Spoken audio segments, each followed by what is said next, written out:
Okay. Hello, Julian. Thank you for coming back again this year. Pleasure. Nice to see you. Nice to see you. And David and Anne, thank you also for coming back. You'd spoken in previous years, so we appreciate that very much. And Paul, it is nice to meet you. I've never met you before, so thank you very much for making yourself available and coming to see us. Well, thank you. So,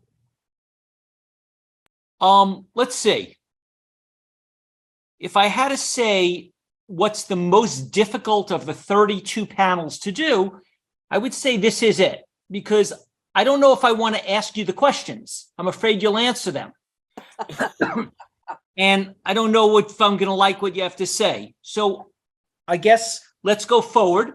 And I guess what I'd like to try to clarify from your books and from your different sources is, in your opinion, what are we talking about? What is the thing? I know there's 100 things, but what are the most clear things that concern you at this point? I know we could talk about GMOs and wireless radiation, but what of all the different challenges facing us? And when I say what concerns us, I mean, what I really mean is, when is someone going to go to their water and no water will come out? When are they going to go to the supermarket and there's no food? When are they going to go to get gas and there's no gas? When is the weather going to be too hot to grow food? In other words, right now, everyone is laughing at the environmental movement because for 20 years, people are seeing horrifying things and smart people understand what's going on. But the average person's saying nothing's changing. Now, obviously, things are changing dramatically, but still the oranges are on the shelf in the store. And still there's enough food and enough water. So people who are not informed just don't understand this. When they talk about overfishing the ocean, people don't really understand it because, well, smart people understand it, but a lot of people don't, because they keep seeing this fish everywhere. So as bad as things have gotten in many areas, a lot of people don't think anything's changed because they don't see it. So what are the issues of all the issues you've written about in your books, that you've spoken about, that you've passionately worked on?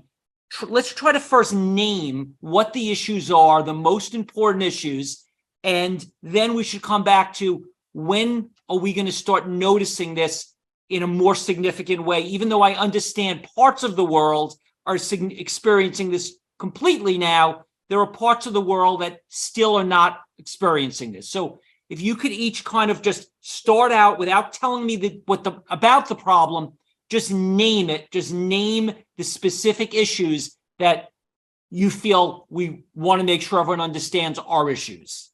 And we could go in order. Julian, you could start, then Captain Watson, and then David and Anne. That would be great. Okay, well, perhaps for me, the central issue is we need a plan for human survival.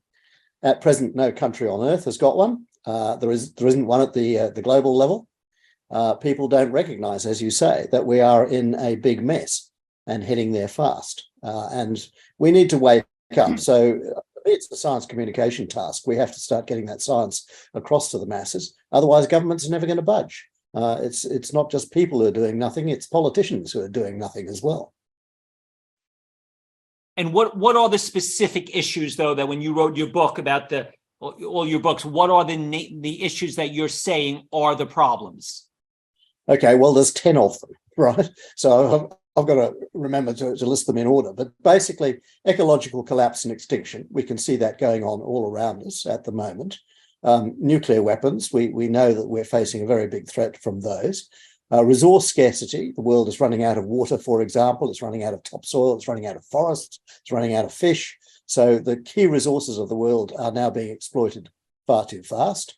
Global poisoning, we have drastically underestimated the amount of poisons in our environment that we're putting out there. Our chemical emissions are 5 times our climate emissions, and they're killing 13.7 million people every year. So that's a huge issue that's going almost completely unaddressed. So pandemic disease, 7 pandemics in since 2000, and more to come. So basically, the unleashing of new technologies, artificial intelligence, global surveillance, robot killing machines, and so forth, without any public or community oversight at all. These things are being developed in dark laboratories and unleashed on the world by people who may be malign actors. So technology is off the leash, and it's going to do to us what coal technology and agricultural technology have done to the planet if we don't watch it. So all the new technologies need to be disciplined in some way. And misinformation. Misinformation is us telling lies to ourselves about the truth of these matters. And there is a very large multi-billion-dollar industry out there for telling lies to the human species, because a lot of people are making a lot of money out of these threats. So sorry, that took a long answer. It's great. Great. Thank you for bringing this information to the public's awareness even more so. Thank you. Captain Watson? Well, my primary concern is that since 1950, we've seen a 40% diminishment in phytoplankton populations in the sea. And phytoplankton provides up to 70% of the oxygen in the air we breathe and sequesters enormous amounts of CO2. And why is it being diminished? Because we've been diminishing populations of whales and dolphins, seabirds, fishes, and they provide the nutrient base for the phytoplankton, magnesium, nitrogen, iron. And when you diminish those species, you diminish that supply. And the bottom line is this, is phytoplankton sustains life on this planet. If phytoplankton disappears, the ocean dies. And if the ocean dies, we all die. We don't live on this planet without phytoplankton. And, we tend to think that a lot of people tend to think that the oxygen is produced by Amazonian rainforests and trees and plants. And that's true up to about 30%. But the greater percentages comes from aquatic plants. And now we're not only ignoring that, or we're not even aware of it, but now we're also disrupting the krill populations by going down there to harvest millions of tons of krill for the purpose of making a protein paste, primarily to feed salmon on salmon farms, chickens and pigs and everything on factory farms, but without any significant research into what that impact is on the ecosystem. So the phytoplankton is necessary for healthy krill or zooplankton, and that's necessary for all life in the ocean. But most significantly, it's a production of oxygen and sequestering the CO2. Okay, wow. I didn't read that in the paper today. Thank you very much. And just while you're speaking, what about ocean acidification, coral reef destruction, and overfishing in general? Is that all part of it, or? It's all part of it. Chemical pollution, acidification, plastic pollution, noise pollution. We're literally destroying our ocean. And there's no such thing as sustainable fishery. There is no sustainable fishery on this planet unless you talk about somebody who's going out of the canoe out of the Congo or out of the Philippines and catching something on a line. But most of it is all highly mechanized, commercialized, industrialized fishing with 100-mile long lines, super trawlers.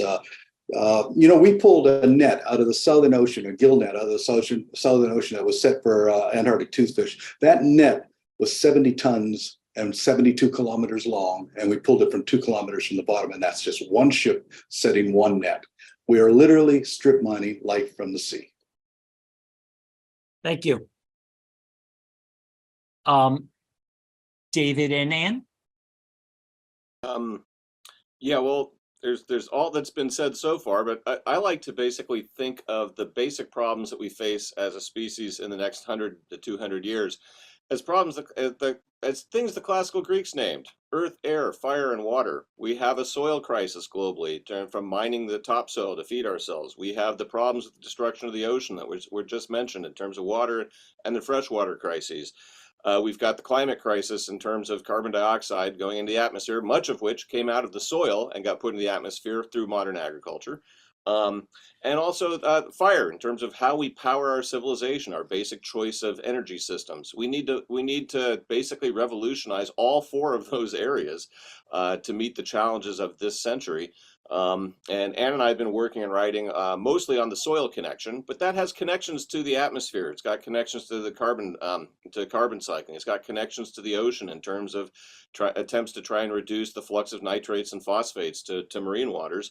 And it has big implications for our energy systems in terms of whether we how we invest in them, what we use for energy, how we grow things. If we're going to use biofuels, how we grow those biofuels is as important as the fact that they're biofuels instead of fossil fuels, so that we don't just start mining soil instead of mining oil. So I would there's a whole suite of systems that society needs to rethink and reorganize that touch on all the issues that were brought up so far. And I'll give Anne the last word, I think. Yeah, I'm not sure, what else I can add to this long list other than to say, maybe if we put a big umbrella over all of these issues, what we have is, one species, us, who has somehow managed to alter or degrade the natural systems and parts of the natural world that we must have if we are going to persist into the future with any kind of decent quality of life. And so this is really concerning. I mean, this is sort of the bottom line for listeners and viewers to realize they may not need to know the details of all of this, but as we continue to sort of chip away and chisel down what it is that we actually need to survive, clean water, clean air, food production systems. And one thing that hasn't been mentioned that I think is really important is, I mean, I'm looking at Julian's background on this Zoom screen, and it reminds me of how much solace we all take from nature itself. I imagine Paul has been out into some amazing places in our water environments. And the more we alter and change things, we're also kind of robbing ourselves, maybe not of food or air or water, but the things that sustain our soul. This is where we get our solace. This is what some people might call, their form of church or spirituality. So these are really important things too, Steve. Okay. So the next question is obviously the question that no one ever answers and no one ever wants to answer. And I don't want to, be a scary person, but what are the timelines we're talking about? Because when you say something regarding 150, 200 years, or anytime anyone refers to something in 2100, everyone goes, oh, we got 80 years. Okay, everything sounds like we're doing good. When Guy McPherson gets on a stage and says, I'm a climate guy and we have 3 years left, everyone's like, what do you mean? What's going on? So as long as all this list is something that we're saying is going to happen in 2100, everyone is like, okay, we'll figure something out. We got a lot of time. But if you're saying, we got a few years, maybe, then suddenly people respond differently. So what kind of timelines do you see as realistic where we literally get to the point where we can't function as the type of society we are now? Or phrase that differently if there's a better way to say that. Yeah, what you're not going to see is, no matter what your timeline, you're not going to see an overnight collapse of civilization. That's not the story of the collapse of past civilizations, and it's not going to be the story of our civilization. What you're going to see is increasing stress on resources, regional conflicts over food and water, increasing destabilization of the global geopolitical realm, which, you might argue is already happening. We're definitely seeing shifts in the climate already happening. But you've just put your finger on one of the real challenges, I think, of all these problems, is that they tend to advance by chipping away little by little, year by year, in a consistent direction that eventually adds up to huge and unmitigatable change. How do we motivate people to actually get ahead of the curve and to address and mitigate things before they happen? It's a real challenge. We're hardwired to respond to immediate crises, as you're suggesting. We're much worse at managing long-term things, even if we can see them coming over the horizon. So I think it's incumbent on people like your panel here to basically be trying to gather information, educate people, get the word out about the need to look a little further into the future of history, to motivate action today to forestall consequences that nobody would wish on their grandchildren. But you've identified a real major challenge. Yeah, and I'll just add to that very quickly. I mean, Steve, I think we're already seeing sort of the unraveling of things. You look at sort of this great epidemiological transition that has affected humanity, especially in the last, say, 50 or 70 years. And, we've moved from infectious diseases, although COVID and HIV remind us that not entirely have we bucked in infectious diseases. We've moved into disease realms that have environmental bases and environmental sort of threads that tie us to the land. And these are, this full array of neurologic and metabolic maladies and disorders, partially rooted in our diet, especially the diets that most people in affluent countries are consuming. And this is in part, David and I wrote about this in What Your Food Ate. As soil health goes down and down and down and down, crops are taking in fewer of the types of compounds and nutrients that suffuse their bodies with health and thereby our bodies with health. So the degradation of soil and soil health has been going on for quite a long time, and there's good reason to believe that it is in part linked to, what are the sort of the dominant current maladies for many populations.